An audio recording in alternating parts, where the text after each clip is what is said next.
It being 7:02 p.m. on Wednesday, January 17th, 2024, we'll begin tonight's select board meeting.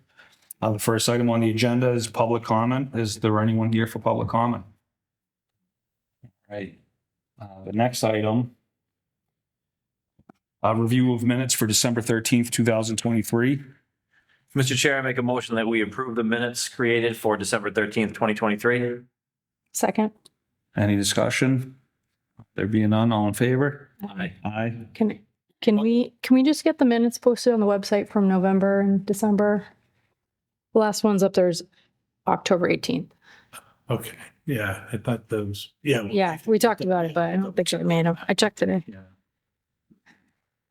All right. And then the next item on the agenda, Class 2 vehicle dealer license hearing, continued for 1177 Main Street, Papa Auto LLC, doing business as Papa Auto. If you want to come up and introduce yourself, please. Good evening. Good evening. Mohammed Anshawi. I've been here before. We did discuss the only thing, it was for the planning board for how many cars the license supposed to be. So we did the planning board and everything set for 12 cars and, 12 cars. 12 cars. They said after 6 months, if you want to apply to more, you can come and we can add it. Very good. All right, so 12. So this is a continued hearing, so we'll hear from the public. Right, yeah. So I think once the new information came to light, then you could still open up for public comment. And it's initially it was 20, now it's 12. Let's see if there's any comment on that. Yep. Okay, all right, so let's open up the hearing to the public. Is there anyone here in support of this? There being none, we will close that portion. Is there anyone here opposed to this? There being none, we'll close that portion. Are there any questions from the board? Not me. There being none, what's the pleasure of the board? Mr. Chair, I make a motion that we approve the application received from Papa Auto LLC for a license to operate Class 2 vehicle dealer business at 1177 Main Street in Clinton. Second. Any discussion or questions? There being none, all in favor? Aye. Aye. Thank you very much. Good luck. Yes, good luck. Thank you. Very good. So the next item is going to be tabled to our next meeting for the Bigelow Library Grant Focus Group. That leaves the Mass Trail Grant with Franny Hodge. If you'd like to come up, please. So Phil wasn't able to join us tonight, but I did speak to him about what the plan is. So I was at the select board meeting on January 3rd, and at the time we had maybe 3 possibilities for applying for the Mass Trails grant. I met with the Mass Trails group the following day, and they strongly recommended that we apply to start building the trail. One of the things that we thought we would have to get grant money for is a feasibility study for the west portal of the tunnel. And they believe that Mass DOT will be able to fund that on their own. So we don't have to ask for that, that's all good for us because the funding's going to come from them at the end of the day anyway. And then there's another section of trail that we've left out of the design phase when we completed the notice of intent. And after talking to a few people, their advice was do the permitting for that with a larger part of the project. Typically, the permitting bodies don't like you to say, well, I want to just do this little piece of it for permitting now and not look at the whole project. So I think it will make sense to do that when we start permitting for the tunnel remediation. It's the section of the trail that we excluded. You weren't here last time, Mr. DeVault. From the east portal of the tunnel to Clamshell Road. The way that Mass DEP ruled on that particular section, it was going to take many more months of permitting to complete a design for that. So we didn't have any more time on this break round. So we said, we'll take that out and just do the section. So I didn't bring a ton of handouts, but I can maybe send these copies to you, Michael, or to the distribution list. But essentially, is it okay if I approach? Yeah. So essentially, the build for the trail itself. So what we did is from this public access point, that's the paddock field on Roger Farm, and this is a trail, and all the way to the Berlin town line. So we completed the design for all of that section. The cost for that complete section is about $1.1 million. The trail grants maximum are $500,000. So it means you can do a $625,000 project with the match. Oh, I'm not on mic. Sorry for that. Yeah, I didn't. And so the idea would be we can do about half of the trail development. So what we're thinking is we'll try to do the access points at both ends. The trail is pretty easily accessible. Through this section, it's all pretty level. And these sections are actually not good.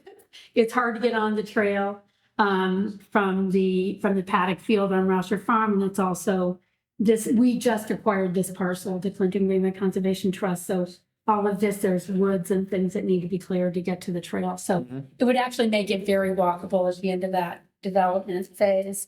And just to give you an idea, so this is this is a parcel that the CGCT acquired at 447 Berlin Street. This is the Birchwood condominiums. This is the Woodlands. So it's this parcel in between the two. Here I am again walking away from the mic. In between those two developments. So it's actually a really beautiful 4-acre parcel, but a really nice feature is it has a parking lot. So we'll be able to use it as a trailhead. And then the trail design is now was originally going a little bit closer to Birchwood. And they said, well, why don't you go this way, which actually is a little bit easier route because it's a little bit more clear. And it actually then gives both condominium complexes get privacy. And in this parking area also, this house windows face this way. So it's actually a pretty private area for people to come and park. So the idea would be we start at those two ends. At the Rousher Farm end, we're trying to do a slight adjustment to the way the trail was designed. We really don't want to use a lot of parking there. There are a lot of abutters to that field. So we want it for trail access and just for accessible parking. And then this is the trail down the path. So this is Clamshell Road. And this is onto the trail. And the other thing is this little bridge design was not done to accommodate vehicles. And I believe both fire and police want to have vehicle access to the trail from there. It's right now when they go into the tunnel, they go in this way and go through all that wet area. So I think that will be something that we need to adjust. But the idea would be we can at least get those two ends done and then maybe a part in the middle. So That's great. Yeah. so what I'm looking for is a letter of support from the select board. And the application is due February 1st. So that's the time we need just go perfectly. You want to take a look at those? I don't know if you're, and you guys can keep this. Thank you. Thank you very much.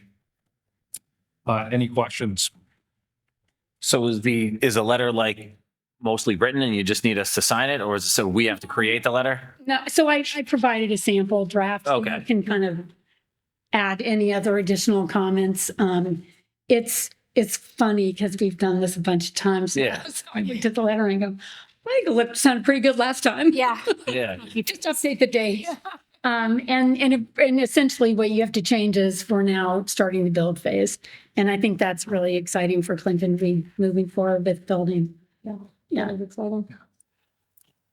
Yeah, and Mr. Chair, if I could, just wanted to bring up as well, as part of this grant, Franny probably knows more about it, but our Regional Planning Commission, they're looking to submit a grant too, to kind of delineate some trails around the region.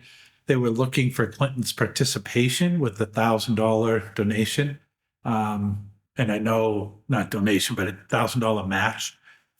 In talking with Mr. Duffy, he indicated that, he would have funding at his office that could be used for that if it's something that the board wanted to pursue, but maybe Franny could elaborate a little bit. Oh, yeah, sure. And I should have thought to bring that up. Like, Yeah, on the message. Yeah, so essentially, the Massachusetts Regional Planning Commission is submitting a grant proposal in the same round from Mass Trails funding to do a regional trails project. So essentially, for all the Massachusetts communities, figuring out what trails are important, how to highlight them, how to market them, and get a little bit more enthusiasm about some of those things. The members of the Massachusetts Regional Planning Commission Trail Committee have been very supportive of our efforts on the Mass Central Rail Trail. And part of this regional trails vision is to think about, well, where does that meet with the Twin Cities Rail Trail? How do those, two come together and be part of a much larger trail cycle, but also just to generate more interest and enthusiasm from the communities. Excellent. And it's a pretty small Two land. separate items, but Yeah. it's all part of the same Yeah. issue. So I just wanted to put that out there for the board's consideration as well, because I think the grant is due before their next meeting Yes, the grant's due on February 1st. first. Yeah. Yeah. So it'd be something Okay. you would need action on tonight. Mr. Chair, so this letter of support, what specific part of this program are we supporting? Because Exactly. Yeah, so we will have to have a warrant article at town meeting, and I think I referenced that in the draft letter. Michael, you can correct me if you remember.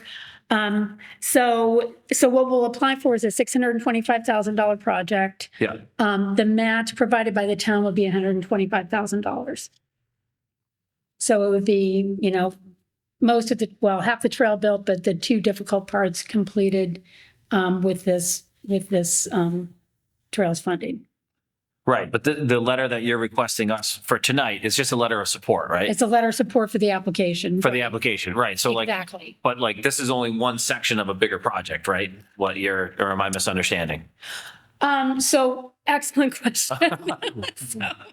So this trail development project for Clinton is you can think of that as a standalone thing that Clinton's doing. Okay. It is part of a much bigger trail network, the Mass Right. Central Rail Trail.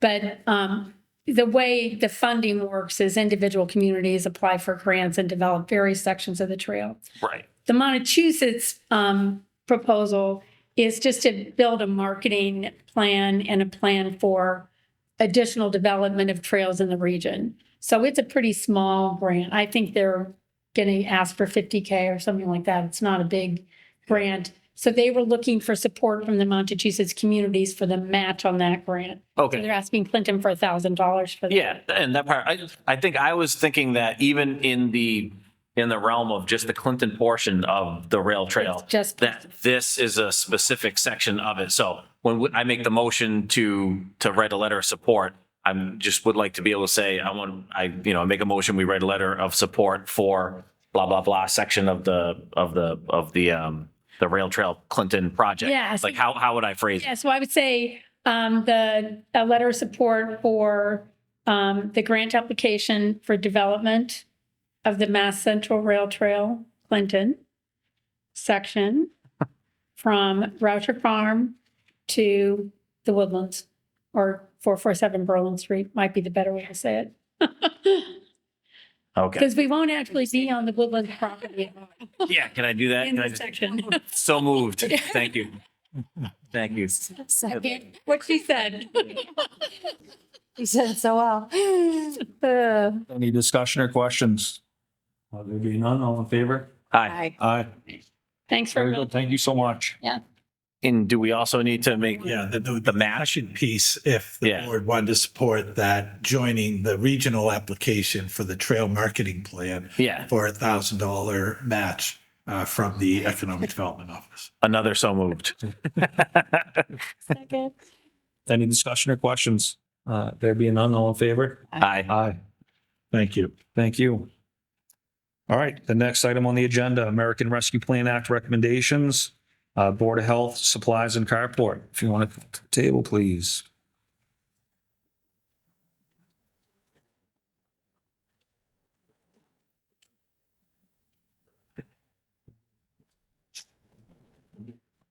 All right. Good evening. Yes. All right, I guess we started, well, last February, we thanked the board because you actually approved 40,000 for a car. We spent 31. And we looked at for $10,000 just to replenish the stuff that we used. And what we used was for the fire department, police department, the senior center, and that was with surgical masks, hand sanitizers. What we're looking to do is to get like 2 pop-up tents with the sides. So if we have to be out outside again to be able to do that. Some gloves, medium, extra large, and 4 folding tables and the carport. And it looks like we'd come under. It's closer to like 7,000 rather than 10. But to replenish everything we needed, I know when the police department needed something or the fire department, we just drove down and gave them boxes of what we had.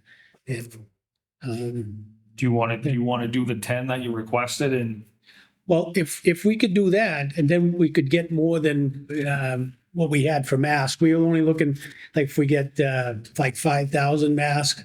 I know they went quick when we had them at the time, but that's what we put in for. If it's available, if we could do the 10, then we could section it all off and we could get everything in storage. That makes sense. yeah, I mean, it's not perishable or anything, right? No, No. I mean, since COVID, we've gone through probably 25,000 masks. Don't know how many boxes of gloves, sanitizer. I mean, we did that. We gave them to the school. We gave them to whatever we needed at the time. We tried, but like we got that through MPHN and stuff. But once it was gone, we didn't get to replenish like we could. so for the 10,000, that would include the carport also? It would include the carport. Um, We would put the carport together, have it delivered, and then we would put it together and put the water treatment plant and put it there. Do you have just a rough number on the carport? Yeah, that's what it was, like 3,500. And then for the tents, The tents were, hold on, there was 600. That's for 2 10x10s with the sides. and then the last thing you had mentioned was the tables. The The tables. tables were, it came up to about, the folding was like $90 a piece for like $360. But So you're talking 4,500 for carport, tent, tables, and then then we had the gloves. yeah. So then on the other side, the PPE would be We could add more because the gloves alone at $50 a box. They come to $9.50 a box, and that with medium, extra large, and large at 50 boxes at each size was $1,425. I don't know how the board feels. Could we consider doing the 4,500, and then would you think close to 10? Like, would the 10,000 for PPE itself be overkill, or No, we would have it because it doesn't ever go bad.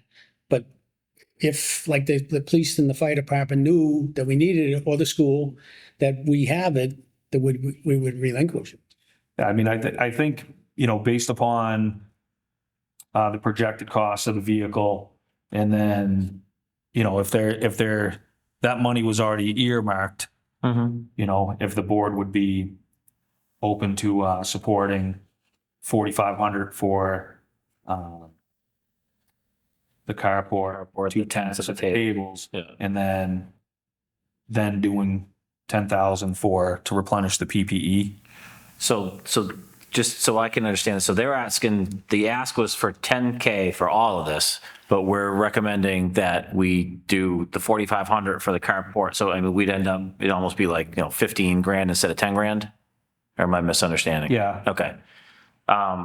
I don't have a problem, but is it, so the real difference would just be instead of like $5,000 on masks and gloves and whatever else is entailed in PPE, would be spending $10,000 on masks, gloves and various PPE, right? And we think that that's good to have a good supply of, just, That's, yeah. Do you think that like would last? If, given the right, usage but it, now? It's what we got the last time and we used it. Yeah. Prices have gone up in the last 2 years, so Yeah. we wouldn't get as much for the 10,000 this time around. yeah. but So- we'd have it on hand. So we Right. wouldn't, because last time we were scrambling, we used everything. And the next thing you know, we used the 10,000 just to replenish and then that was gone. I agree. And they don't like you said, they're not perishable, so that we'll have them forever. And I know, God willing, we don't want another pandemic, but when that pandemic first struck, it was madness to get a mask, and hospitals were calling my workplace because they knew that we worked in clean rooms and they were begging us for like masks. It was crazy. So I don't really have a problem with having a nice big supply of masks just in case something else happens again. We'll be a little bit prepared, at least masks for like first responders and stuff like that. Yeah. Absolutely. And we store them downstairs. So it's, Yeah. The vehicle was what, was it 32? What was the number? Yeah, it was like 32. Yeah, so I mean, so your initial request was for 50,000. So even with these updated numbers, we're still under that initial 50,000. So it's not like we're spilling over. Okay. And the carport is for the vehicle no, it's for the emergency trailer. trailer? Okay. Right. So if you look at the trailer up behind the filtration plant, it's all covered in a tarp. We've sent it out for repair once. It just doesn't stand up to the weather. And inside of that are all our cots, blankets, pillows, all the stuff to set up a shelter. So rather than see that ruined, we got to figure out a better way. So this carport is one of those like more heavy duty plastic ones? Yeah. Okay. All right. And what will be enclosed? Will it have the zipper on the zipper on the front to enclose completely, or? No, I won't enclose completely. And mostly it's the top. It needs to be covered Yeah. because that's where everything sits on top and then where it leaked in. Got We it. had, It's the freezing and the thawing is creating cracks and it's leaking. so It's not an expensive one. myself and John went up and we tapped it with bungee cords and everything else. And every time when the wind blows, we got to redo it to make sure it stays. How old is that trailer? Is it? We got that, 8 years ago? Oh, Yeah, we got that on a grant. that's a Region 2 Oh, yeah. commitment. Yeah, and they repaired it for us the first time. I think they all had to go for repair, Yeah. but it's been probably 4 or 5 years since then. Yeah, they redid it. I mean, the tires rot on it. So it's been there for that long, but they redid those too. So it's, All right. So we're thinking two separate motions, one for the carport, the tents and the tables, and then another separate one for the PPE. Or I mean, or can we do one for 14,500? I think just doing it one keeps Okay. it. That's fine with me. All right. Flexibility. Mr. Chair, I make a motion that we approve 14,500 for the use, for the Board of Health, for the use of a carport, 2 tents, tables, and various PPE equipment. Second. Any questions? There be none? All in favor? Aye. Aye.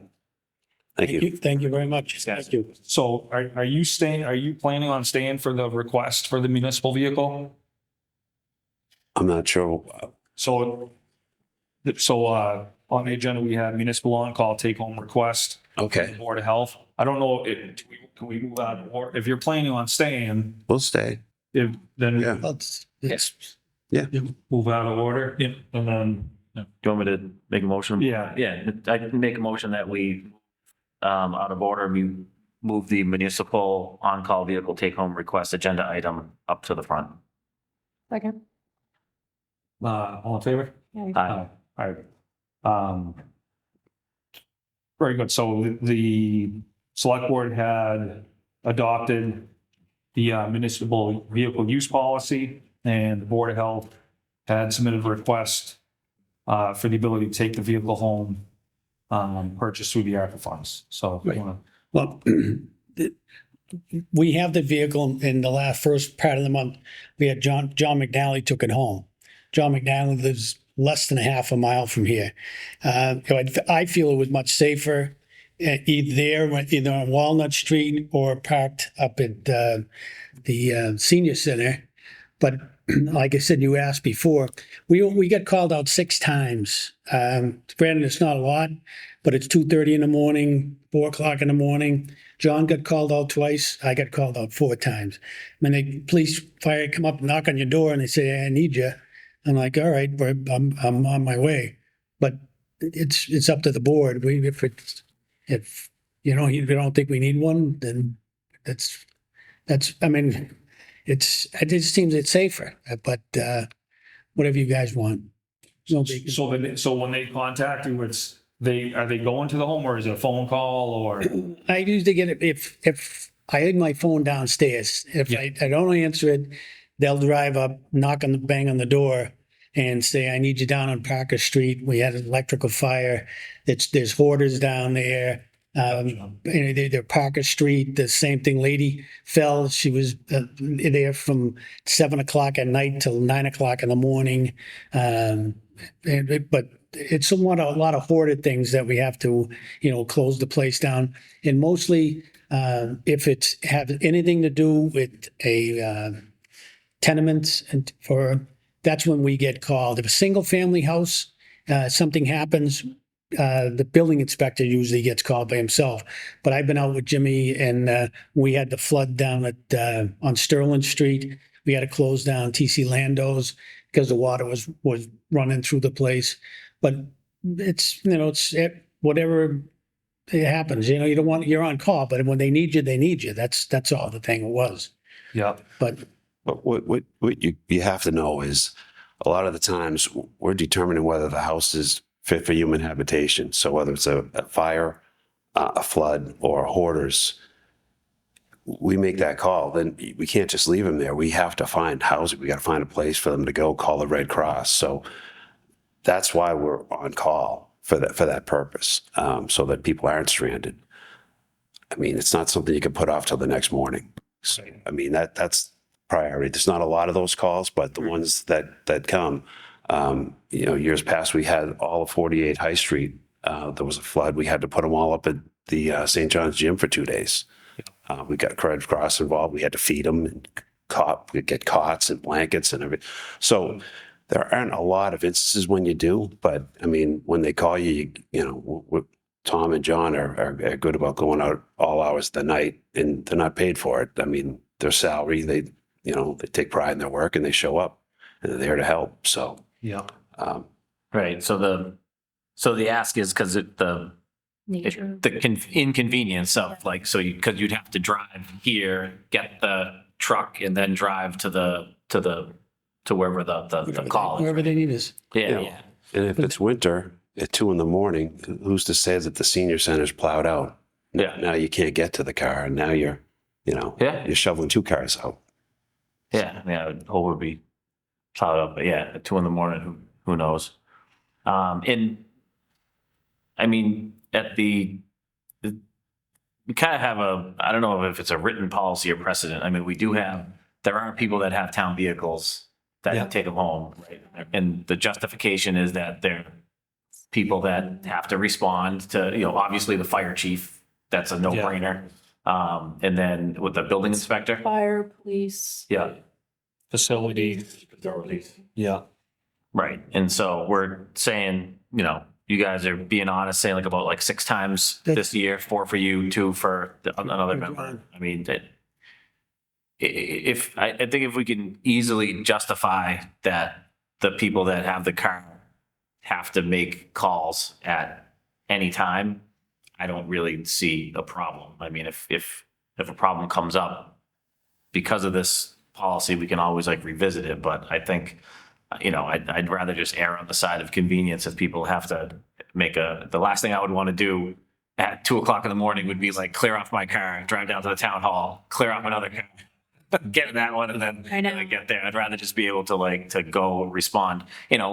Customer service is a big thing what we're working on, and I think getting to the call. And some of the rationale for getting the vehicle too was kind of the not only to facilitate easier transportation for the department, but also to like have a an official vehicle to pull up to a situation such as that. So, I mean, I'm certainly willing to kind of file this under on call. And like Eddie said, if there's an issue, which I don't expect there to be, like we can revisit it, but Yeah. So how would it work with like, if you have two people within the department? yeah, there's And the just, vehicle, are you, like, 'cause I know we had talked about like the tax aspect of it. So how would we work that out? Would it be, But I guess it would be a calculation. So even if it's allowed to do deductions if you're not using it. So say you're on away on vacation, you're not going to use it that week. You can kind of modify that. So it would be considered to be a per diem rate that they would be charged. So They'd probably have to. Angel's keep a done some schedule. research. You'd probably have to keep a schedule, like 6 months Tom has it at his house and 6 months the other person has it at their house, and then because it's having the convenience of the car is why you get taxed by the IRS. So then we just send a statement to the employee, and then it's up to them to declare it and cover it from there. So we have to track it and provide them a notice of employee benefit. And then just like a W-2, it's up to them to take it from there and do their own filing. And we'll let John figure that out. yeah, well, that's what I'm trying. They're willing to. Because if you're getting called out and he's like, how would you determine like this week, you would be on call per se. Next week, John would be on, like how, versus like, that's what I'm just figuring for like the feasibility. So we're saying like it has to be like designated to like one specific employee? Not one specific, but when you have two employees, like who's this, like if Tom has it, say for 8 months of the year and John has it for, like, how do you even account for that? but did you say it's considered a bad Going day? to have to keep track and then notify the treasurer, because the treasurer has to do the calculation and submit a statement every year as to the value of that benefit of having a car to commute back and forth to work with.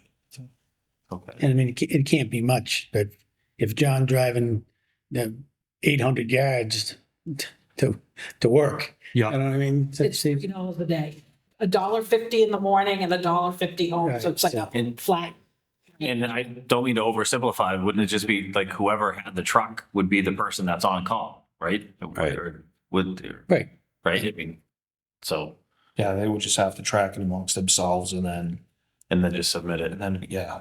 And it would be easier, obviously, like to do it in like 6 months with one and 6 months with another versus like 1 week. Say 1 week. leave it. Tuck it They're in. gonna pay you guys. Yeah, I mean, it'd be, You could do it Just- every other week. You could do it, yeah. right. that But would it just has to be, That'd be their paperwork to have to Monitor. track and like monitor. So I guess that'd just be up to you guys, as long as the log, as long as the paperwork checks out, like, Yeah. yeah, it doesn't matter to us.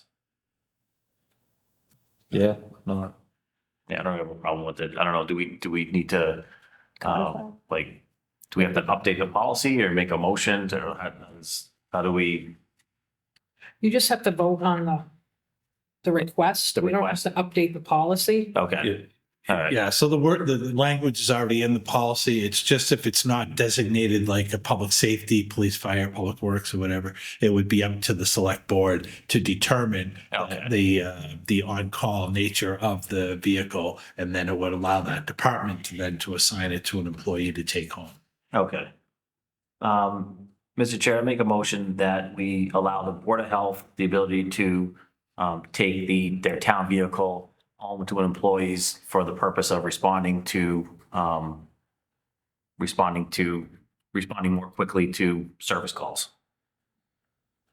second. Second, any discussion? There be none, all in favor? Aye. Aye. Thank you very Thank much. you. Thank There you. we go. All right, so we'll jump back to town administrator report.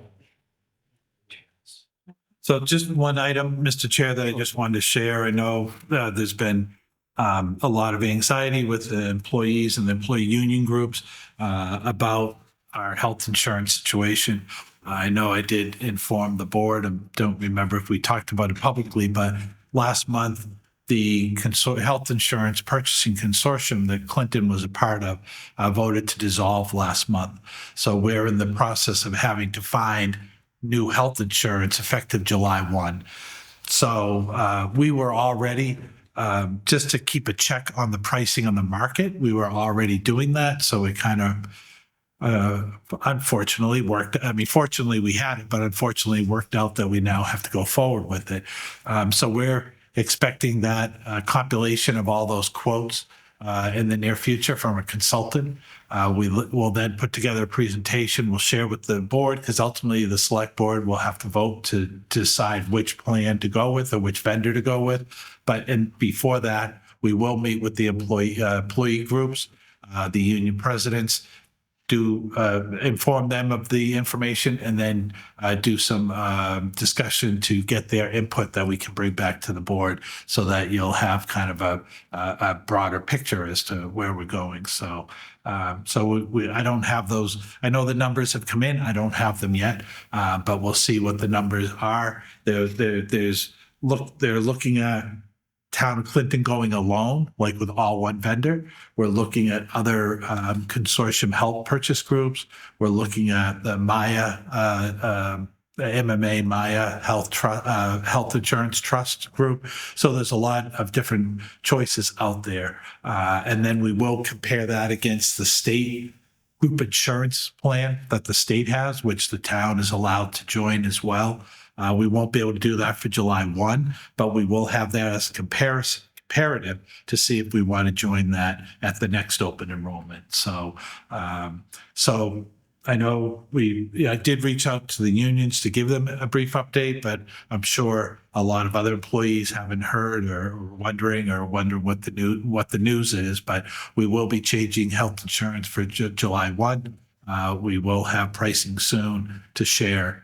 And then we'll have discussion with the select board as to what we feel is the best route to go for the employees and for the town. So, all right. Do we have a rough timeline on when you think like the next deliverable would be? Like, do you have an idea on like when you? Yeah, I think we'll be meeting with the unions within the next couple of weeks this month, probably or the end of this month. Well, it's already January 17th, but the end of this month, early February, because we're going to need to make a determination in order to do enrollments prior to July 1. So we need to have open enrollment. We need to allow people to know about what the new plan is.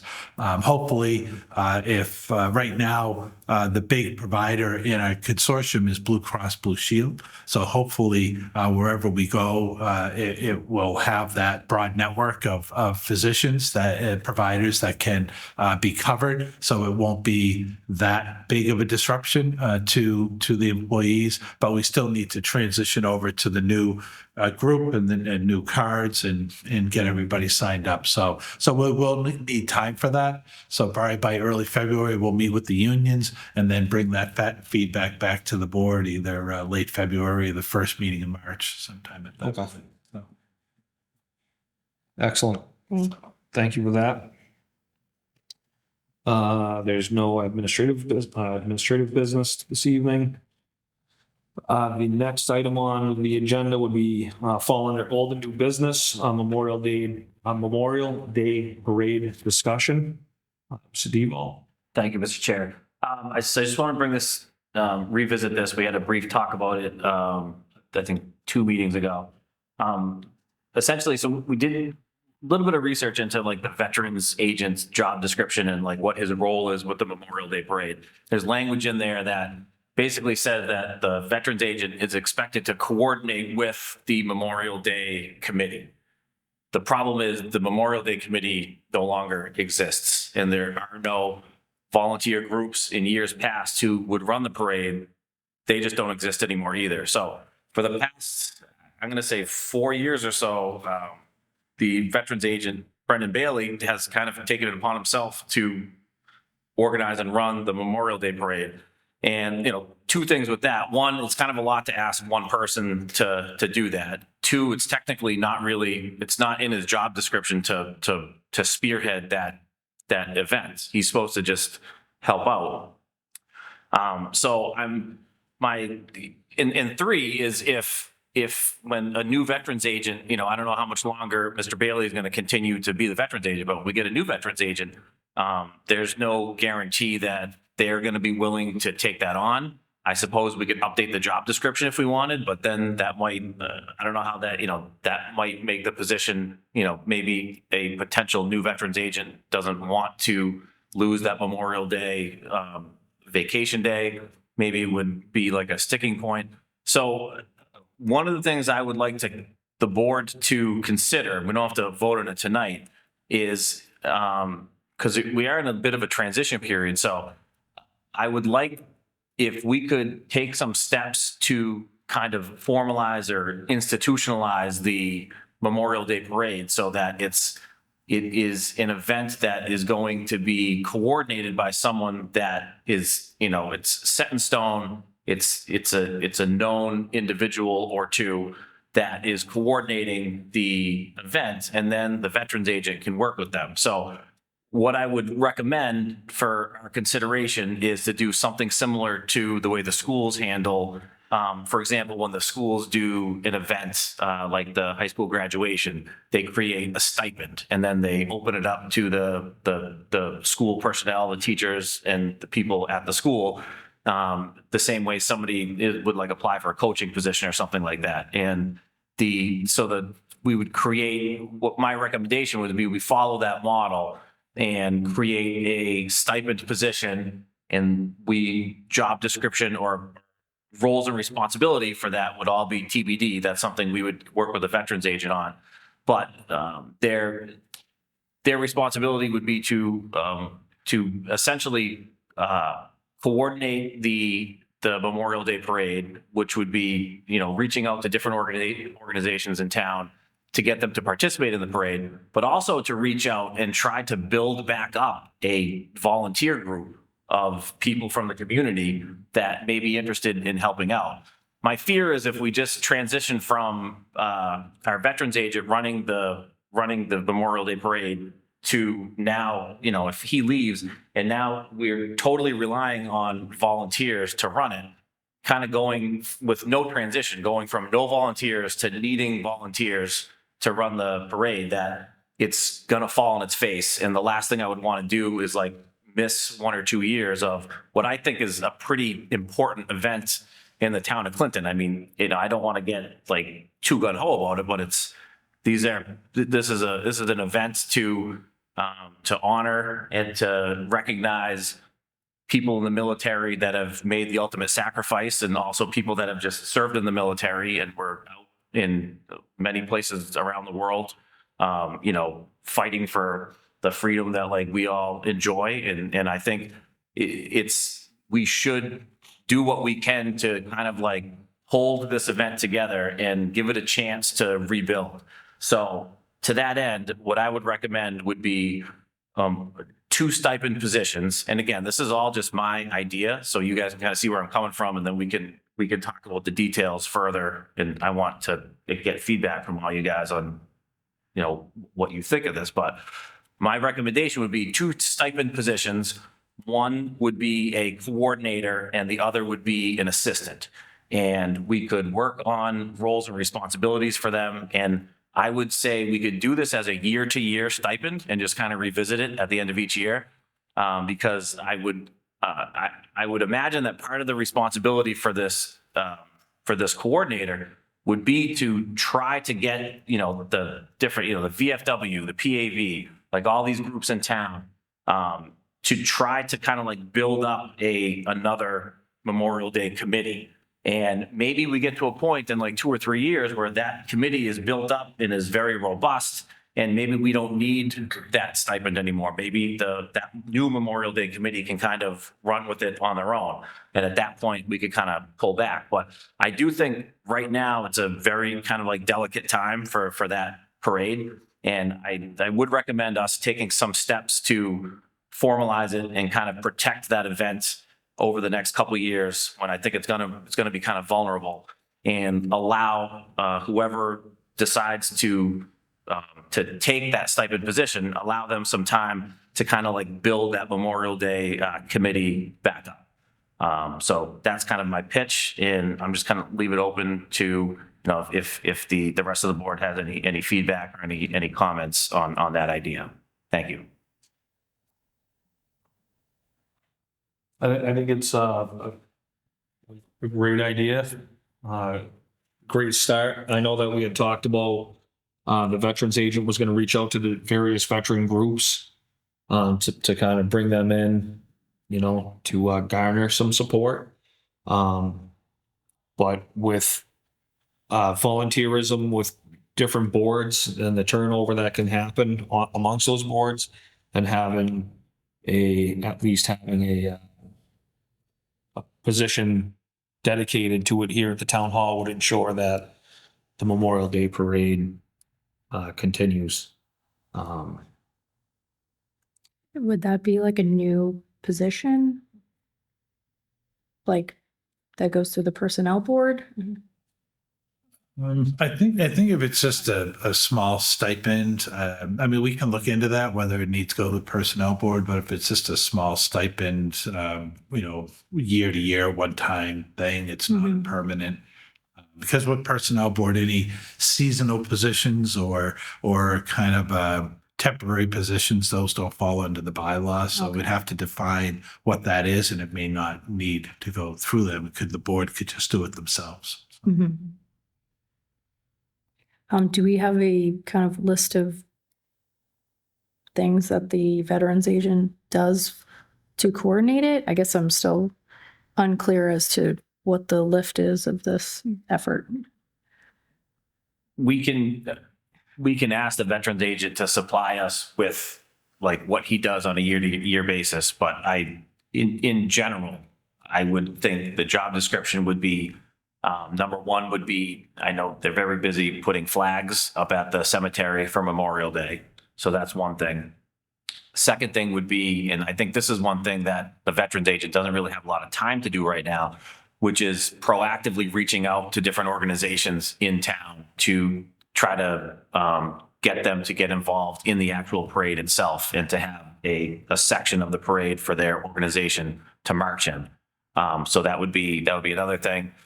The third thing, like I mentioned, would be trying to reach out not only to get people involved in the parade the day of, but to get people to join a new Memorial Day parade committee. So it'd be, you know, organizations like the Polish American Veterans and the Veterans of Foreign War, among many other organizations in town that may be interested in that. But that would kind of take a little bit of coordinating. So that would be kind of like what I would think would be like third responsibility. And then the fourth obviously would be the coordinating and running of the event the day of, and the preparation a couple days prior, but the running of it the day of.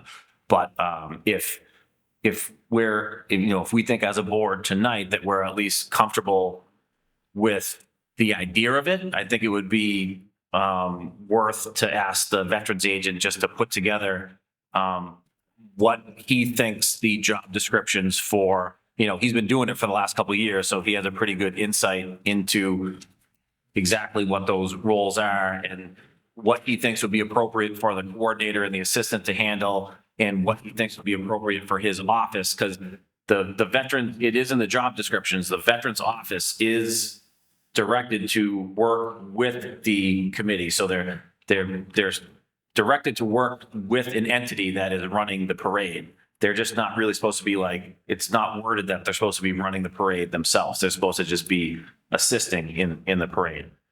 So I think if the board is comfortable, we can ask the veterans agent to put together either a list of his activities of what he does, or how he would envision the activities would break down for a coordinator and an assistant. And then it would all be a draft, just a proposal, and we can kind of review it at a future select board meeting and see if we want to move forward on it. Yeah, I mean, I'm open to it. My question whether we need two people for it, but I'm open to exploring it. I do agree that it is incredibly difficult to get anyone to volunteer to help with these community events, Old Home Day being possibly a victim of that. So I'm open to it. Possibility. Okay. So I'll take it upon myself, reach out to the veterans agent, and we will, I will ask him to put together or might go through you to the veterans agent, whatever the appropriate protocol here. But just request the veterans agent to put together a list of roles and responsibilities for Memorial Day. And yeah, the idea of a coordinator and assistant, that's just my idea. If we think it's enough just to have one coordinator and let that be it, I'm okay with that. But I think we're at least to the stage where we can review what the responsibilities are to run that event and then review them ourselves and see if it makes sense to put that into a stipend position.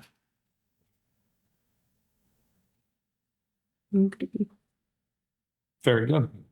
Thank you. Yeah, and I think just not to discuss tonight, but something just to keep in the back of our minds is kind of could probably fall into, I think we talked about, about the other groups too, because there's a lot of other events that are in similar situations. So it may be something that will parlay. Right. And yeah, there is the kind of like the slippery slope argument, like now with some of the other groups that run these events now expect us to do something similar. And to that, I would say that this is kind of a special event of recognition for people that have made the ultimate sacrifice. So like, I think that there would be, I would agree with you. Like, I wouldn't want to get into let me see. I wouldn't be opposed to having, depending on the events, having people stipend to run it. But I definitely don't want this to be like start a slippery slope where every event wants this type of accommodation. I think this event is very kind of crucial to the kind of like the heart and soul of town. I think it'd be a sin to have the event not happen for a couple of years. So I'm in favor of it definitely for this specific event. That doesn't mean I'm in favor of doing this for all events. It also doesn't mean I'm against it, but I'm just saying, like, this one, I think it warrants it absolutely. And then we can kind of we can visit those other events if they would like some similar accommodation, take it just one at a time. Mr. Chair, sorry to jump in late. I think this is a terrific idea. One thing, if you want to back up, one thing we might want to think about is how events are stacking up over the next few years. I was late forgetting about the holiday posting, but next year is Clinton's 175th birthday. And the year after that is the federal 250. I don't know what they're calling that, but there are some big events coming up, and I don't know how we want to celebrate these things, but it's going to be an added stress akin to this. So maybe something to keep, and hopefully we'll get it on the next agenda to talk about if we want to enlist the Holder people or the historical commission for if we want to do something. I don't know. I remember when I was a kid, the bicentennial. I seem to remember a parade for the bicentennial in Lancaster, but again, that was 50 years ago. So I don't know what the appetite is for that kind of thing, and it's back-to-back years. But I think that people enjoy these events, and they are more and more complicated to run. So yeah, while this I think is a good temporary solution, maybe we need to look at how much of this we want to do and how we want to do it. Right. So like expand it into some other events I don't know. that will be coming up. Maybe. Yeah. I think if we're smart about the way we write the job description, and in the job description we have one of the responsibilities is to try to recruit volunteers from the community to build up, because the ideal situation is that there's enough volunteers and there's a self-sustaining committee that can run some of these events.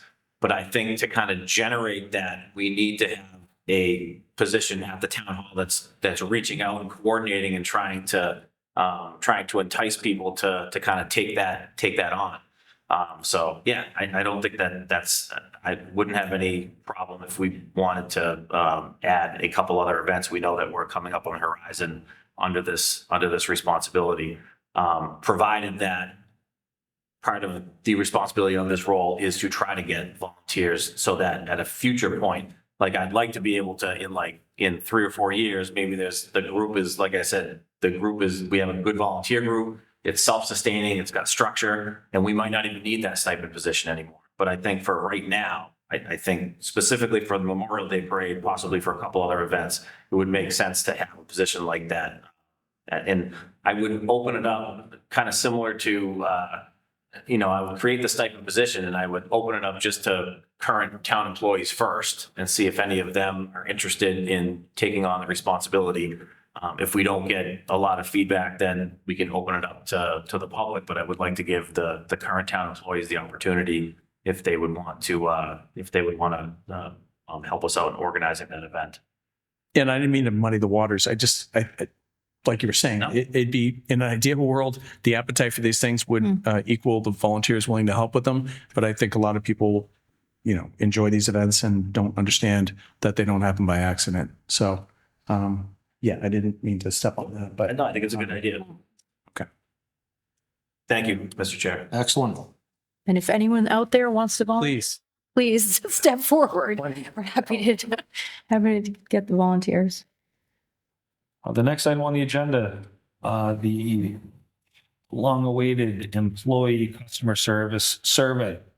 I don't know how do you want to approach this? Do you want to speak on it? Was human resources manager planning to speak on it, or any recommendations? Yeah, I think just at least for the board to kind of see some of the results, some of the recommendations, and kind of get some feedback from the board.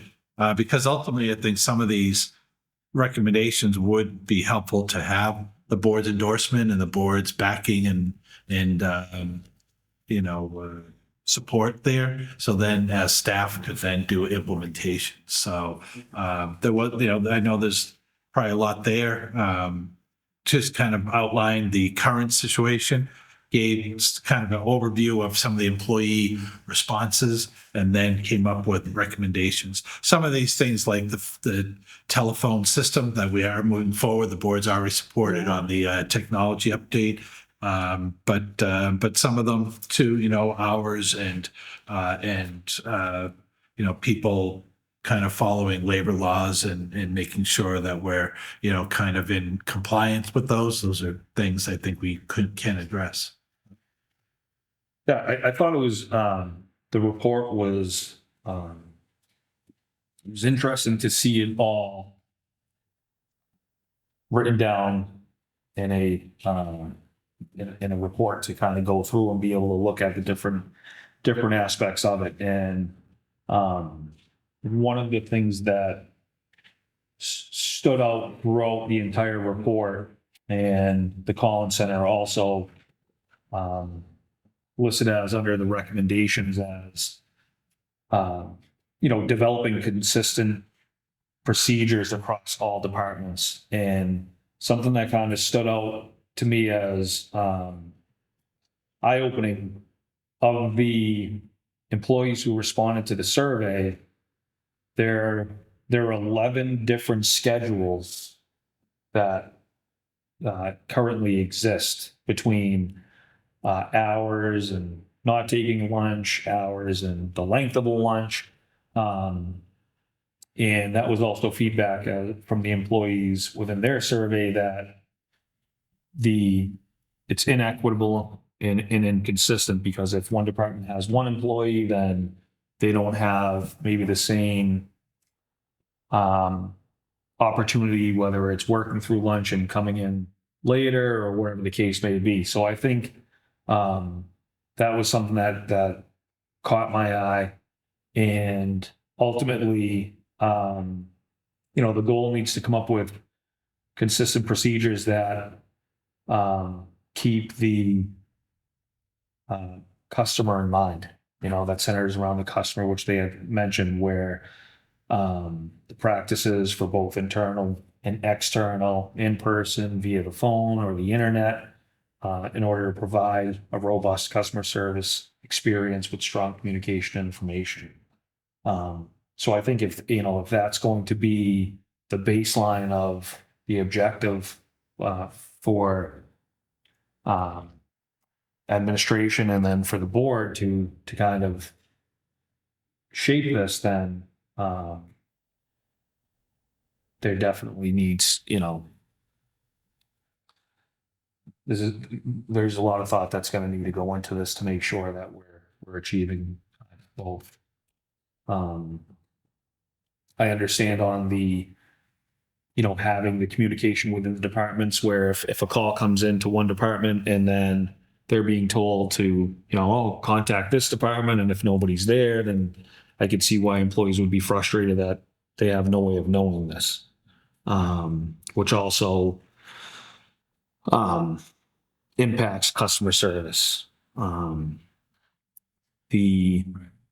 Yeah, and that's the lens I think we would look at it, is what's the customer experience and the consistency or reliability to know when people come in that they can get done what they need to have done here in the building. So that would be the first lens that we'd look at it. And then other would be, again, if the board wants to develop that kind of standardization, to set those policies, if that's where we want to go. Over time, when we had a lot of elected offices, different independent boards and departments, that things over time, that people do things a little differently. So is the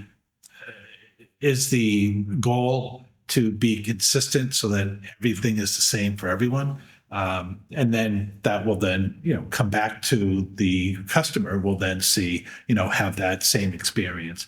But that's what we kind of wanted, that input. Here's what we're saying is the lay of the land, and then getting some input from the board as to what you feel would be helpful of how we go forward. I mean, a few of my takeaways were, I come from a communications background, so I do think communications can solve a lot of problems. So some of the stuff that stuck up to me was just the lack of information on our website in terms of maybe hours. Like if I think the town hall is open from 8 to 4, I would expect every department to be open 8 to 4. Maybe we take a step back from having the town hall hours, and if have a specific need, you try to figure out, call or from the website information if they're open from 8 to 3. Ideally it would be great if it was open from 8 to 4, but as we were saying, there's maybe one person in the office. It may be unrealistic. And one of the bullet points is limited understanding by customers of the role of the staff of the department. It's like when you walk in, I saw the sign when I walked in about the dog licenses. I just don't assume people would know the town clerk is where you get, they just know what they need. So building out the website to support that in terms of like, how do I renew my dog license? I go, kind of starting there, it might be good, like low hanging fruit. And then also too, putting the signage recommendations in terms of be back at, 1:30. I don't want to dip too much into the working through lunch without our human resources person being here.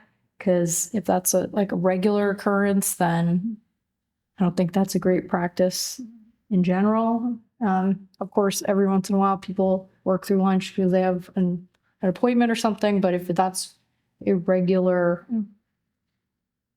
schedule, I don't want to make too many comments about that right at the moment. But and that's in the report Yeah. as well, right? Where and some staff do not take lunch to leave early at the end of the day. Others are allowed to eat at their desk and leave early. Others come in later and take a shorter lunch. Some employees are receiving the paid lunchtime. Others are not. Personally, I think that's one thing that I think it needs to be a priority on the practice of working through lunch or banking lunch. I think it's not something I support. If it's an hour lunch, the employee needs to take it, and what they choose to do during that time is up to them. But having an option of I'll eat at my desk and then leave an hour earlier, I'm not supportive of that practice. No, if people say they work through lunch, they by saying that they mean they eat their salad really quick in like 5-10 minutes and then continue to work. I would say, well, you just took lunch. You were eating at your desk. You're taking lunch. And the other part of this is aren't we? And maybe this is something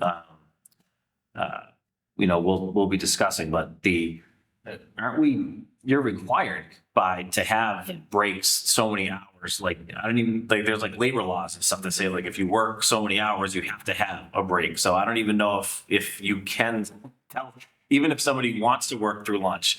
I think the amount of time that they'd be working straight would run afoul of some of the labor laws that currently exist. But Mr. Chair, I'm just curious. I mean, Mike, you've had a chance to look at some of these recommendations. Is your office generally okay with the recommendations made in this report? Yeah, I look for them. I think there's some good ideas, and I think there are things that we need to follow through on.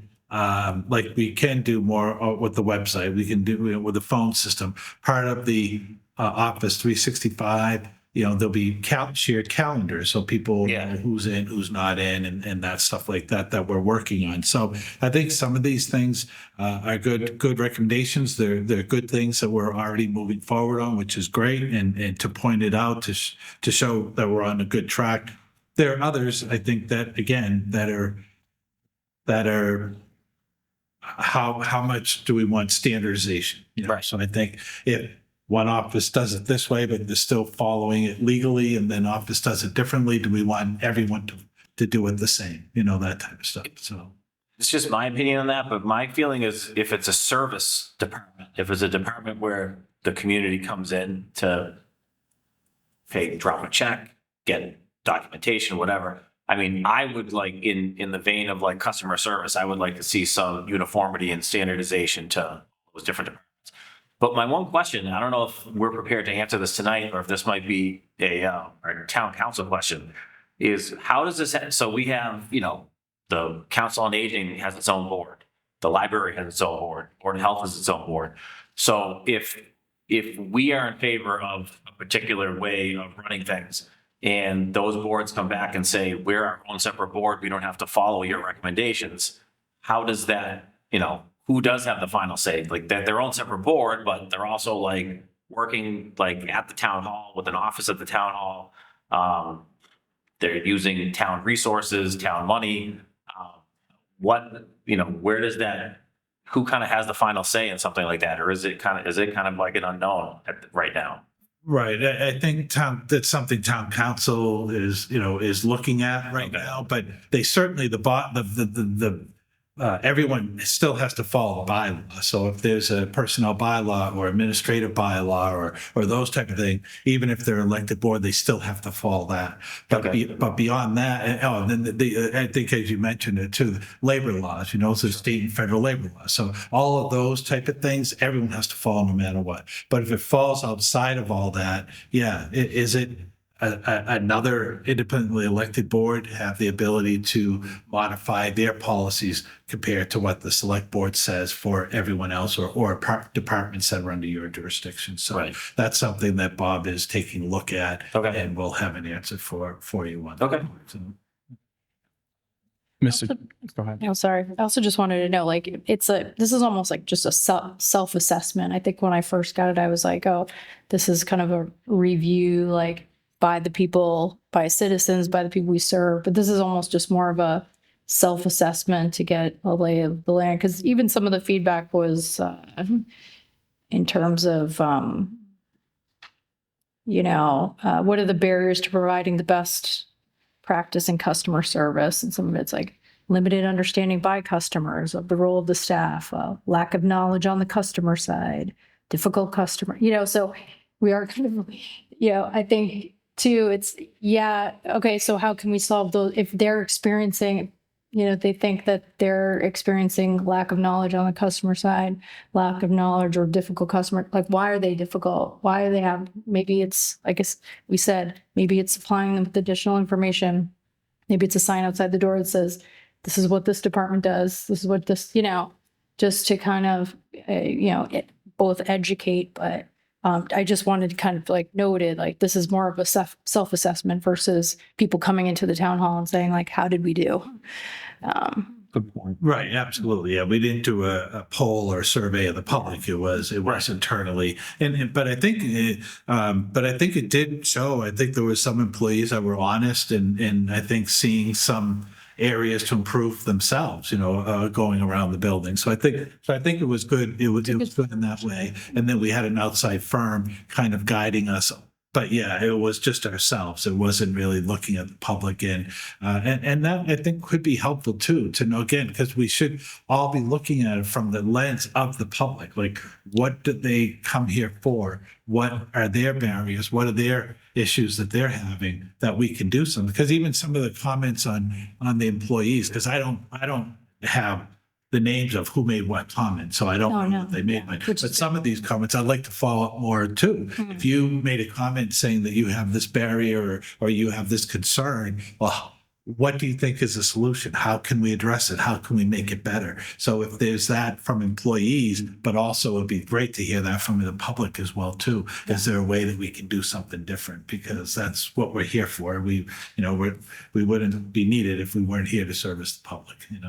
And if that comment or that mentality is prevalent, that one of the biggest obstacles some people here think is that the public is not properly educated on how to interact with that department, I would say, depending on how prevalent that like attitude is, I would say that is a little bit disappointing, because people are not experts in municipal law if they just don't and I don't think there's a lot of available resources to kind of like guide them through the process. So I do think, to a point, part of our responsibility to the public is to kind of, if they are uneducated about what to do, is to kind of educate them a little bit. There is a little bit of hand-holding that may be involved. Like, we can't just run a department and sit there and stare blankly at somebody that doesn't know what to do next and just wait for them to either figure it out or get out of their office. We do need to be a little bit more supportive. And I know, Mike, you've been very much in favor. We've been talking about some online portals that customers could go through to kind of like educate themselves ahead of time. So that's part of it. But I think the takeaway here is that, this board seems to be pretty unified in really wanting to push customer service. And part of that customer service sometimes will involve educating members in the community that are familiar with what board to go to, what process to follow, what steps to take to get certain things done. And we don't want to, there is some responsibility that goes on member of the community. If they want to get a project done, they do have to have some idea of how to go about it. But within reason, we should be willing to kind of educate and help people navigate the process. Mr. Carrigan? Yeah, I'd amplify, Ed. And I know we throw around customer service a lot.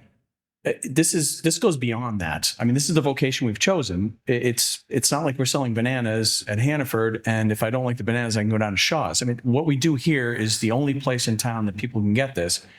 Furthermore, those people are the ones who, it's public service. We are serving them. They pay the taxes to make this run. They can't go anywhere else. And so we can't turn our back on them. We don't have that luxury. And yes, does it stink sometimes that someone comes in and maybe their English isn't as good, or maybe they don't understand that they should have gone to this board before this board. But again, this is the vocation we've chosen. And I'd like to think the thing that encouraged me, like Mike said, that it seems like there's some frustration in the building that echoes what the board's been saying, that we can be doing this better. And I think we have to look at how we can standardize things. As Matt said, I know it's difficult it's not growing pains, but we're kind of a tweener town where it's still a very small operation, but we provide a lot of services, and that's only going to increase. So we have to figure out how that works. And I think whenever possible, we have to move toward online offerings and things like that. Because as this board said many times in the past, the standards and the expectations of people, whether justified or not, is a lot more than it was 10 or 20 years ago. And Mike can speak to this better than me. I mean, people expect more. And I think there are tools out there where you can deliver more, but a lot of it, as we've all been saying, just begins and ends with that face to face. Sometimes that's the only interaction they're going to have with local government. And it can poison the well for a lot of people if they come in and either the door's shut or the phone isn't answered or the email goes ignored, or people just say, no, we can't do that anymore. It's not how we should do it in this town. And again, people out there disagree, then I'm up in a couple of years, just get rid of me, because I think the town deserves better. And I think the tools are out there. I think the people here in this building mean well. I just think that we have to nudge a little harder to get out of some old bad habits. And again, it's a wake-up call that a lot of us knew was coming, but it's nice to see a third party come in and say, by talking to our own people, that the thing that we've brought up here and on, while we're campaigning isn't fairy tale. Like that, we can do better. It's not that people are trying to do bad, but I mean, we have to do better. Like I said, customer service, I love the term, but every time I hear it, it implies that we can say no and they can go someplace else and get their sneakers or whatever. They can't. So yeah, I mean, does it stink sometimes? Yeah. Do I like getting yelled at by people who aren't happy with things? No, but I mean, that's what I signed up for. And that's what we all signed up for. So at a certain point, we have to look ourselves in the mirror and say, do we want to do this job? And if we're going to do it, we have to do it right. So I think this is a great first start. I'm glad we have a good HR person on board to help us implement it. And yeah, we're going to have to take a look in the mirror and see what's realistic. It's going to be a process. We're not going to get through overnight, but I think we can get there, and I think the town deserves it, and I think we all want the same thing. So, right, and I see it as a positive. That the report does state that the employees are obviously they like their job, they're hardworking, they do a good job. But a lot of times you do the job the way that you know it or the way that you've always done it. So if there's a way that we can support them to give them some of the tools, I think, as Sean said, or point out a different way of doing things that would be more embraced by the public that maybe someone didn't think of, or a small little tweak that said, hey, we can do this. So I think it's a way that we can use it to help the employees make their job easier by doing some of these things. Looking at one of the things on the list on the non-English speaking customers, the school uses a service. When we have parent-teacher conferences or things like that, you call this number and they connect you with a live translator on that. So while that might be something we could use where if someone's coming in and there's a language barrier, here's a number, and it's incredibly efficient and super effective. So I think going through this checklist, I think there's things that we could knock off pretty easily. What would be your recommendation? How do you want to approach receiving feedback from the board, or how do we want to shape this? Yeah, well, what I was going to do, I did give a copy of the report to all department heads. So what I was going to do was going to meet with them and reach out for some of their specific ways or ideas that we can kind of take care of some of this. So as a board, I don't know if that's something that the board wanted to give individual feedback, and then we could come back at another meeting and discuss the department heads and the board members' comments, and then discuss that further and see which kind of prioritize what actions to take. What are things that are already in motion? What are things that are easy to do, and what are the harder things to do? That might take a little bit more effort to kind of come across. Like even that in terms of putting signs on the door. I don't think anyone would be opposed to that, but we should buy standard sign. What should it look like? What should it say? And then just make it that it's included on every department. And if there's somebody not there to take the customer that they have assigned to tell them, well, it's a one-person office, we're at lunch, we'll be back in an hour, or we're off today, try us tomorrow, or here's a phone number, or leave a message or a website or email or something, whatever we determine what that should be. So I think you need to break it down kind of in the different parts and get the feedback from departments, from board members, and then set up a plan of action as to what's in progress, what we could do quickly, and then what's going to take a little bit more work to put together. Because if we are changing schedules or we're trying to cross-train employees, one of the recommendations, and I don't think they were saying to cross-train that like all the employees should know how to do someone else's job, because that would be too difficult to do, but at least to know everybody's function. So if they're not there, who do we refer them to? Who do we call them, or take a message, or who do we refer them to if that office isn't available? So that's something I think we could work on and let each department know. This is what each department does. These are the major things that the public will be coming for. If they're not open, here's how we refer them. Here's what we do. Kind of setting up those procedures. So that would take a little bit more time, but there's a lot I think that could be done. Mr. Chair. Sure. Do you think would it make sense to simplify it to just give Mike a period of time to reach out to the department heads, and then let him and Angela, let their office determine, the feedback from the department heads, and have them come up with their proposal for implementation, and then they can present it to us. And then as a board, we may have some feedback and some additions or some things we like, don't like, and then kind of make a final decision on adopting, as opposed to like us giving Mike feedback and him getting feedback from the department head and put something together. Maybe just give him some time to get the feedback from the department heads, present it to us, and then we'll have, all right, this is kind of like the first proposal. Then we'll review that, and then we might have some feedback, some things we might want to see a little bit differently, and then we could have that discussion, transparently with Mike. Yeah, I mean, I would disagree a little bit on that, just from, we've received, this contains survey information from the employees. Okay. Some of the department heads. So I would prefer providing feedback during the time of gathering information versus gathering info and then having to process our feedback. Like, I think,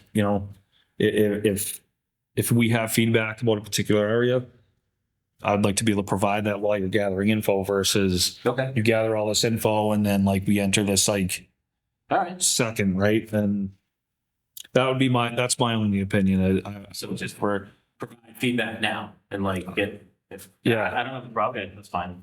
And then, if we're not meeting now we meet in 3 weeks.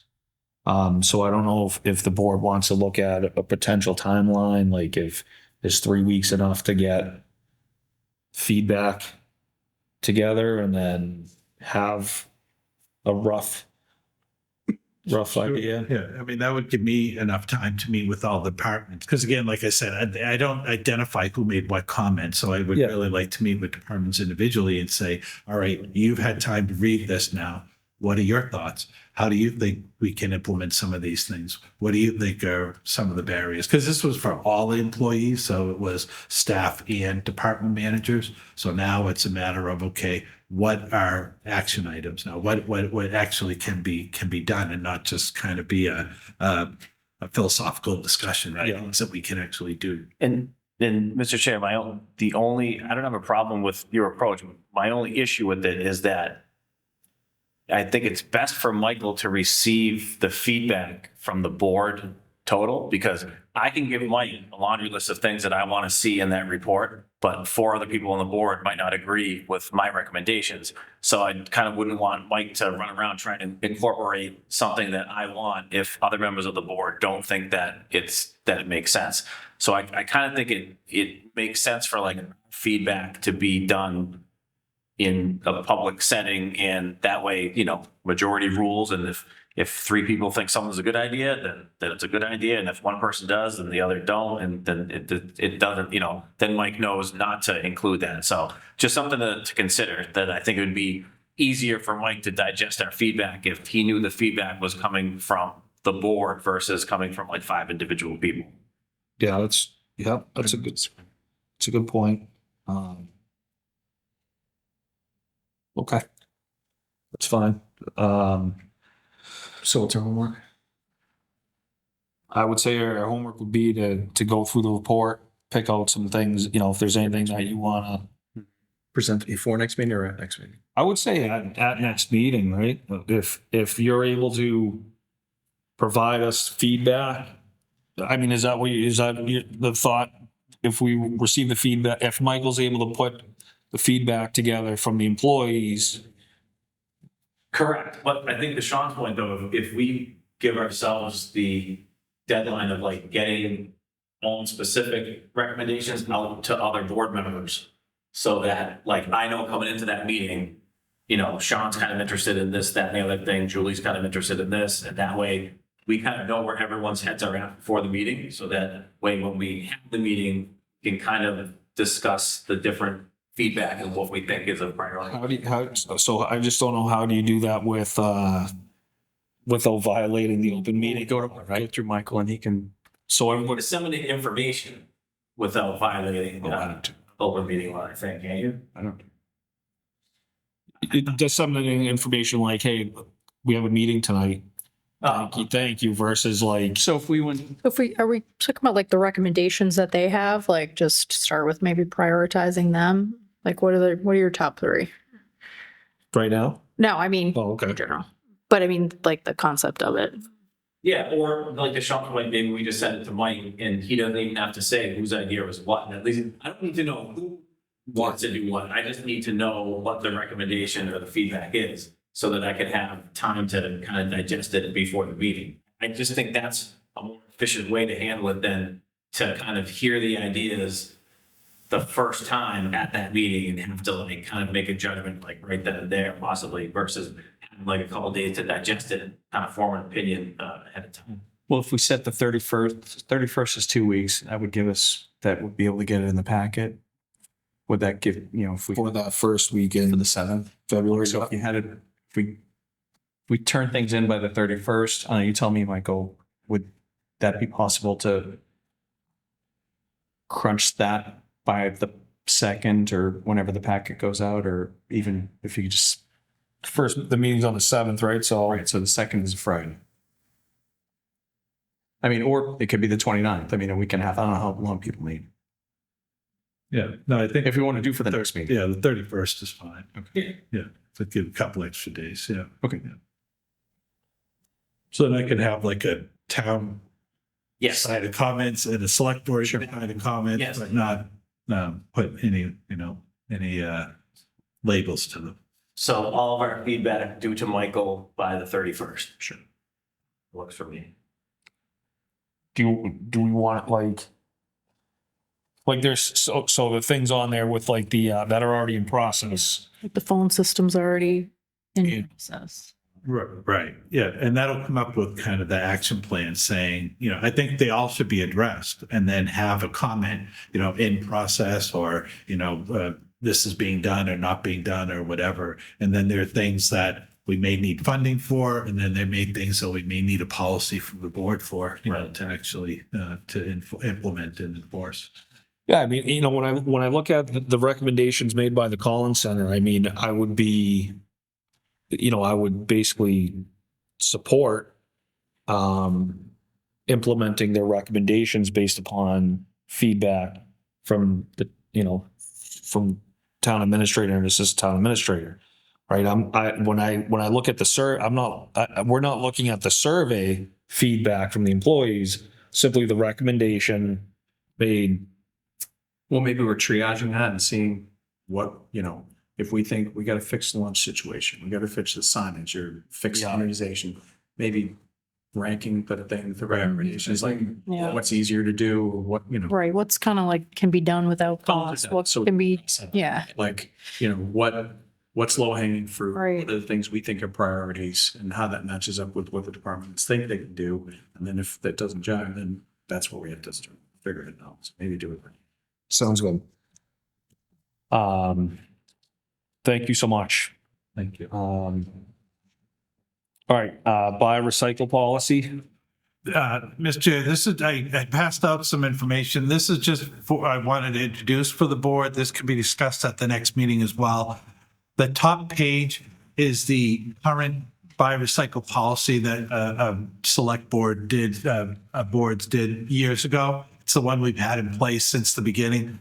When we apply for recycle grants, that's a requirement that we have a buy recycle policy. So where possible, departments will buy recycle or things that will save energy, save materials or whatever it may be.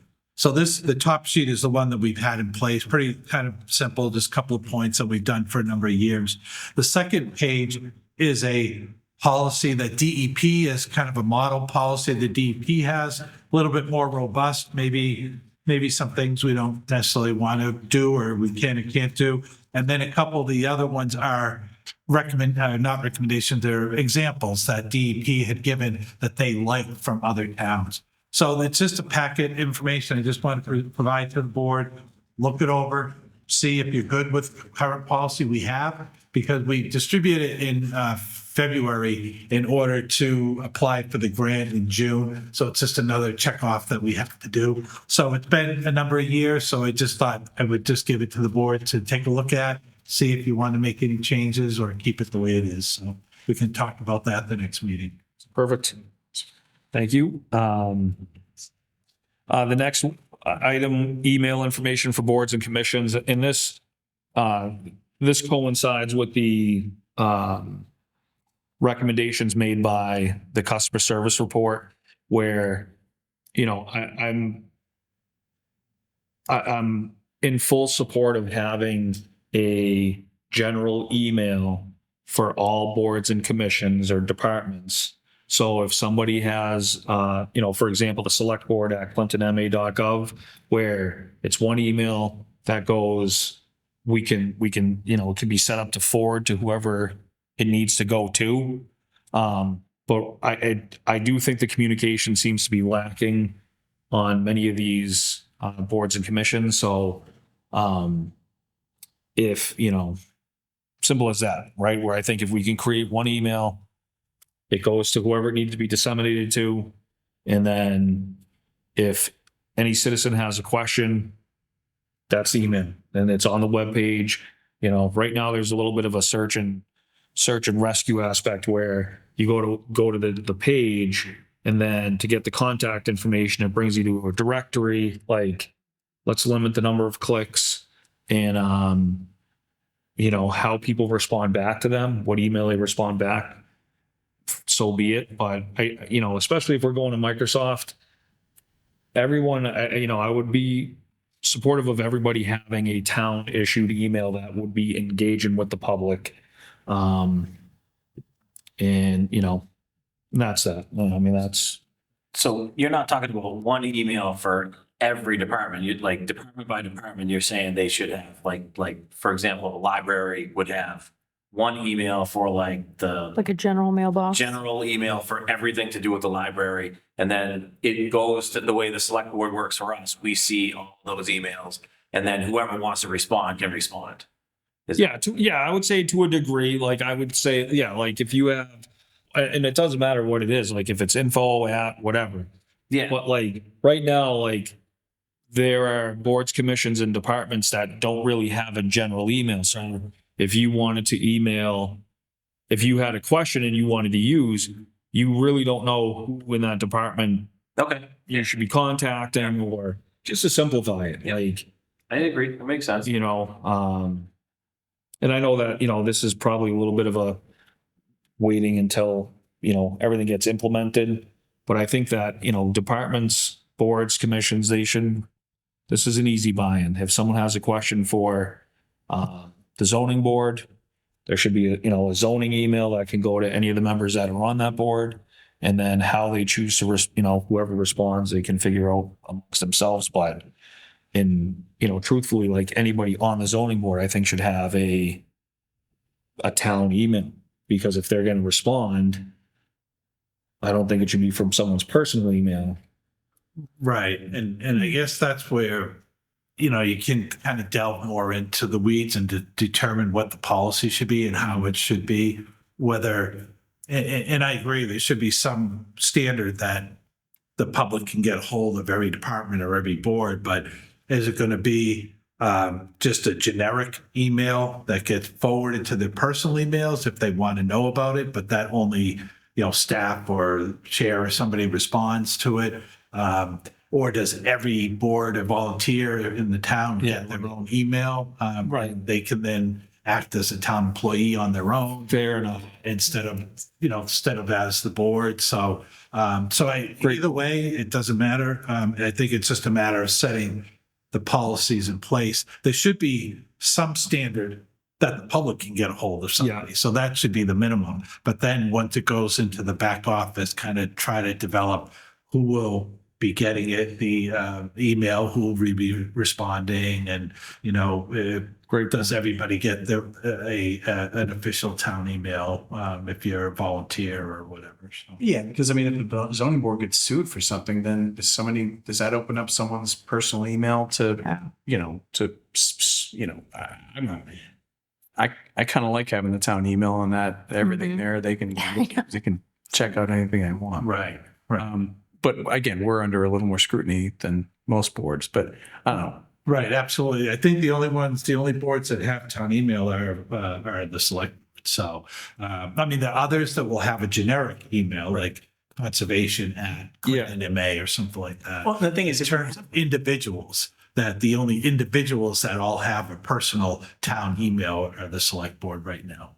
So, and I guess the thing, it has to be too, like, it can't be a black hole. So it's nice having these things, but if they're going ignored, so it's I think the conservation one, like say, just for example, I'm not taking them out or whatever. I think that goes to the chair. So the chair monitors that one. So, so again, whether all the boards are in that model or the select board model where everybody gets an individual email. So that's something we could talk about, how you want to handle that. And once we get Microsoft, there's a lot more functionality, a lot more boxes, a lot more opportunity to kind of keep up on it. You know, where right now we have a lot of boxes, but they're very small storage. Yeah. So they don't, the functionality is difficult, but also the storage is very limited. So you run out pretty quickly. So going to Microsoft, that'll all change. It's going to be like night or day. So. And I think this ties into the customer service survey. Like, we're not trying to make things more difficult. We're trying to make things easier for the public. And I think by doing that, we're going to have happier public coming in. Like, I think where the friction happens is when the expectations don't match up with the service we're providing. Right. And if there's an easy fix out there, like getting phones that work, getting email servers that work, these are basic things. And I think, like you said, night and day, I think when we find these easy fixes and make them, I think it's going to help the people in this building that want to do a good job, do a better job. And in turn, the public's going to come in here with a better understanding that, hey, this isn't a black hole where they're just taking our tax dollars and ignoring us. So I think these all dovetail together. What a Perfect. Yeah, exactly. Yeah, this would kind of fold into the customer service recommendation, right? Yeah. And it's just, I know it could be a little bit, you're gonna have to have some buy-in, which I don't want to use the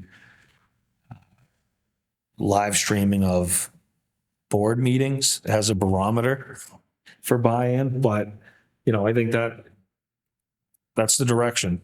But nobody can say they don't know what we're talking about. So, whether they like it or not, they can watch, I was at the concert tonight trying to see where you guys were in the agenda to see what I was missing. So like we're walking the walk here. So we're not asking people to do anything we're not willing to do ourselves. And I would like to think that other boards in town would follow that example, because I know they're all good public servants.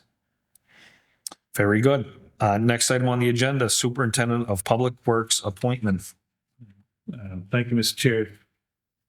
Pursuant to our special legislation that set up the appointment process for the town administrator, any department head position does get to have to be noticed to the select board. The select board does have an opportunity to veto or reject that nomination.